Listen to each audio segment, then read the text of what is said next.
My name is Leis and I'm a Senior Associate here at Clarke Hemmerling Lawyers.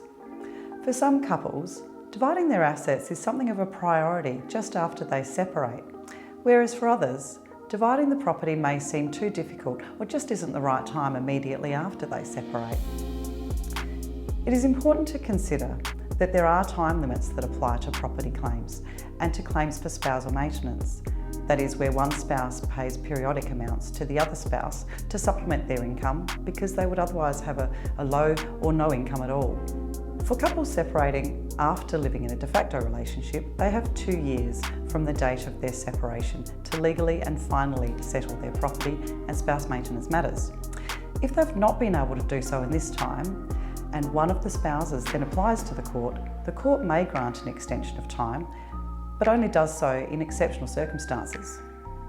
For married couples who have separated, they must have finally settled their property and spouse maintenance matters within 1 year of their divorce becoming final. Separated couples can commence negotiations for division of their property and spouse maintenance at any time following separation. Married couples do not have to be divorced to start their negotiations and to finalise their property and spouse maintenance issues. If an application to the court is made to seek an extension of time, the court may grant the application if it would cause financial hardship to one of the parties if an extension of time were not granted.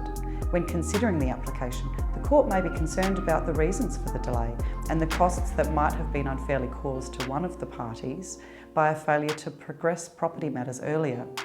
There is no guarantee the court will grant an extension of time. After separation, people are not expected to keep their lives on hold. Money is spent and earned, assets are bought and sold, or even lost. Investments increase and decrease in value. That is, life has to go on.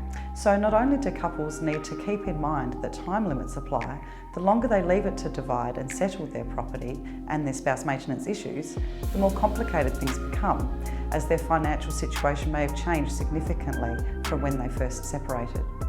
At Clarke Hemmerling Lawyers, we can provide clear advice about the timeframes that apply to your particular circumstances and advise you with respect to all aspects of your property and spouse maintenance issues.